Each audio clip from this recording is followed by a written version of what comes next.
अगर जिंदगी में खुशियां चाहते हो तो सब कुछ भुलाकर इस वीडियो को ठंडे दिमाग से देखना, क्योंकि तभी आपको कुछ समझ आएगा। दोस्तों, आज मैं आपको एक कहानी सुनाता हूं जिसे सुनने के बाद आपको ये पता चलेगा कि आपके दुखों का कारण क्या है और आप अपने दुखों को कैसे कम कर सकते हैं। तो आइए इसे जानते हैं गौतम बुद्ध की एक कहानी के माध्यम से। एक व्यक्ति सर्वोच्च सुख की तलाश में था और वो सुख को ढूंढता ढूंढता एक धनी व्यक्ति के पास जा पहुंचा और उससे जाकर के बोला कि तुम्हारे पास तो इतना सारा धन है, तो क्या तुम्हें सर्वोच्च सुख मिल चुका है? वो धनी व्यक्ति बोला कि कैसा सुख, मेरे पास इतना धन नहीं है जितना कि राजा के पास है। अगर मेरे पास भी राजा जितना धन हो तो कुछ बात बने। फिर वो व्यक्ति एक गरीब आदमी के पास जाता है और उससे पूछता है कि क्या तुम्हारी जिंदगी में कोई सुख है? वो गरीब व्यक्ति बोलता है कि मुझे आज का भोजन मिल गया, वही मेरे लिए सुख है। अगर मैं कल के भोजन के बारे में सोचता हूं तो मैं दुखी हूं, क्योंकि कल सुबह मेरे पास खाने के लिए कुछ भी नहीं है। फिर वो व्यक्ति एक ऐसे इंसान के पास जाता है जिसके पास खाने के लिए बहुत कुछ था और वो उससे जाकर के बोलता है कि तुम्हारे पास तो खाने के लिए बहुत कुछ है, मतलब कि तुम्हारे पास तो सर्वोच्च सुख है। वो व्यक्ति कहता है नहीं भाई, मेरे पास कोई सुख नहीं है। आज खाने में बहुत ज़्यादा नमक हो गया था, जिस वजह से मैं खाने को अब नहीं खा सकता, इसलिए अब मैं इस खाने को फेंकवा कर नया खाना बनवा रहा हूँ जैसा कि मैं खाता हूँ, इसलिए आज मैं बहुत दुखी हूँ। तब वो व्यक्ति एक सम्मानित और प्रतिष्ठित व्यक्ति के पास जाता है और उससे जाकर के पूछता है कि आपके पास तो इतना मान सम्मान है, तो आपको तो आपका सर्वोच्च सुख मिल चुका होगा। वो प्रतिष्ठित व्यक्ति कहता है कि कैसा सुख, मैं तो बहुत दुखी हूं, क्योंकि एक दूसरा व्यक्ति है जिसके पास लोग अपने आप ही खींचे चले आते हैं, कोई मेरे पास नहीं आता, इसलिए मुझे उससे ज़्यादा सम्मान और ज़्यादा प्रतिष्ठा चाहिए, और इसके लिए मुझे जो कुछ भी करना पड़ेगा वो मैं करने के लिए तैयार हूं। फिर उस व्यक्ति ने सोचा कि इन सबको तो अभी तक सुख नहीं मिला, तो शायद इन सबसे ऊपर काम वासना का सुख होता होगा। फिर वो व्यक्ति एक ऐसे व्यक्ति के पास जाता है जो काम वासना के चरम पर था और उससे जाकर के पूछता है कि क्या तुम्हें काम वासना से सर्वोच्च सुख की प्राप्ति हुई है?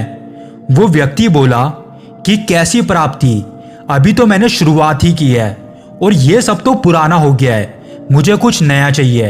अब तो जीवन भी व्यर्थ सा लगता है। मेरे मित्र कहते हैं कि मुझे नगर चले जाना चाहिए, क्योंकि वहीं पर ही मेरी काम वासना की पूर्ति होगी, लेकिन वहां जाने के लिए मेरे पास धन नहीं है।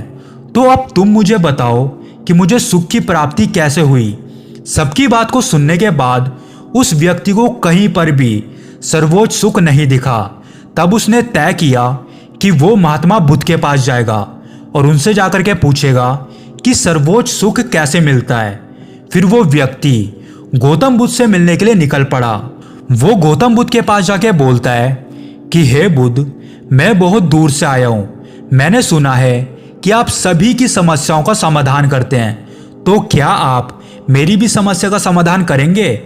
बुद्ध ने उससे कहा, पूछो, तुम्हें क्या पूछना है? वो व्यक्ति बोला कि हे बुद्ध, मैं पूरी दुनिया के भ्रमण पर गया यह जानने के लिए कि सर्वोच्च सुख क्या है, एक ऐसा सुख जिसे मिलने के बाद किसी दूसरे सुख की लालसा ना रहे, एक ऐसा सुख जिसकी कामना हर कोई करता है, एक ऐसा सुख जो कोई नहीं चाहता कि उसके जीवन से जाए, लेकिन मुझे कहीं पर भी ऐसा सुख नहीं दिखा जो कि सर्वोच्च हो, जिसे पाने के बाद इंसान ये कह सके कि मुझे अब और कोई सुख की जरूरत नहीं है, यही मेरे लिए सर्वोच्च सुख है। हे बुद्ध, क्या सच में कोई ऐसा सुख है जिसे मिलने के बाद किसी दूसरे सुख की कामना ना रहे? बुद्ध ने उस व्यक्ति से पूछा कि तुमने इस दुनिया का भ्रमण करके क्या जाना कि यह दुनिया कैसी है, यहाँ पे सबका सुख कैसा है? तब वो व्यक्ति कहता है कि हे बुद्ध, यहाँ पर तो सबका सुख अलग अलग है। कोई यहाँ पर राजा की तरह ज़्यादा धन कमाने में सुख को खोजता है, तो कोई काम वासना में अपना सुख खोजता है, कोई भोजन में अपना सुख खोजता है, तो कोई सम्मान और प्रतिष्ठा में सुख को खोजता है, और कोई तो किसी दूसरे के दुख में अपने सुख को खोजता है। फिर बुद्ध ने उससे पूछा कि क्या ऐसा करने से उन्हें सुख की प्राप्ति होती है? उस व्यक्ति ने कहा कि बुद्ध, मैंने तो यह देखा है कि जब मनुष्य अपने सुख तक पहुंचता है, जो वो चाहता है, जब उसे वो मिल जाता है, तो वो पागलों की तरह झूमने लगता है। उसे ये सब करके खुशी मिलती है, लेकिन ये सुख सिर्फ कुछ समय के लिए ही रहता है, क्योंकि कुछ समय बाद इस सुख की महत्वता कम हो जाती है। फिर वो मनुष्य दोबारा सुख को खोजने लगता है और यह चक्र निरंतर ही चलता रहता है। फिर वो व्यक्ति कहता है कि बुद्ध, ये कैसी दुनिया है जो सुख को खोजने के लिए दुखी हो रही है? बुद्ध मुस्कुराने लगते हैं और कहते हैं कि तुम मुझे एक बात बताओ कि जो राजा की तरह धन चाहता है, क्या उसके पास धन दौलत की कमी है? क्या जो काम वासना और चाहता है, क्या उसके पास काम वासना की कमी है? और जो स्वादिष्ट स्वादिष्ट पकवान चाहता है, क्या उसके पास 2 वक्त की रोटियां भी नहीं है? तुमने खुद ही अपनी आंखों से देखा कि इन सबके पास किसी चीज की कोई कमी नहीं है, पर फिर भी ये दुखी हैं। और इसका कारण यही है कि इन सबको अपना सुख नहीं दिखता। अगर कुछ दिखता भी है तो वो है सिर्फ कमी। दूसरों के पास जो है उसे पाने में सुख नहीं है, बल्कि असली सुख तो जो आपके पास है उसका भरपूर आनंद लेने में है। हम अपनी आंखों से इस दुनिया को देख सकते हैं, प्रकृति के सौंदर्य को देख सकते हैं, दूसरों की भावनाओं को पढ़ सकते हैं, लेकिन हम देखते क्या हैं? सिर्फ काम वासना, एक ऐसी वासना जो सुख का लालच देकर हमें दुख की ओर ले जाती है। फिर वो व्यक्ति बुद्ध से पूछता है कि बुद्ध, क्या कोई ऐसा सुख नहीं है जो कि सर्वोच्च हो, जो अगर जीवन में एक बार आए तो उसके बाद किसी दूसरे सुख की लालसा न रहे? बुद्ध ने कहा कि कामना, यही हमारे सारे दुखों को जन्म देती है, क्योंकि कामना हमारे स्वार्थ से भरी होती है। इसलिए कामना करते ही दुख अपने आप ही उत्पन्न होने लगता है। कभी ये दुख जल्दी आ जाता है तो कभी सुख के पीछे आता है, लेकिन आता जरूर है। इस दुनिया में सर्वोच्च सुख जैसा कुछ भी नहीं होता, क्योंकि सुख कितना भी बड़ा हो, लेकिन उसके पीछे दुख हमेशा रहता है। कोई सुख तुम्हारे लिए सर्वोच्च हो सकता है, लेकिन वही सुख किसी दूसरे के लिए छोटा भी हो सकता है।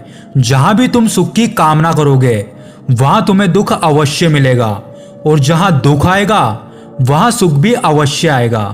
अगर तुम दुख से मुक्त होना चाहते हो तो तुम्हें सुख से भी मुक्त होना पड़ेगा। आज तुम दुखी हो क्योंकि तुमने सर्वोच्च सुख की कामना कर रखी है।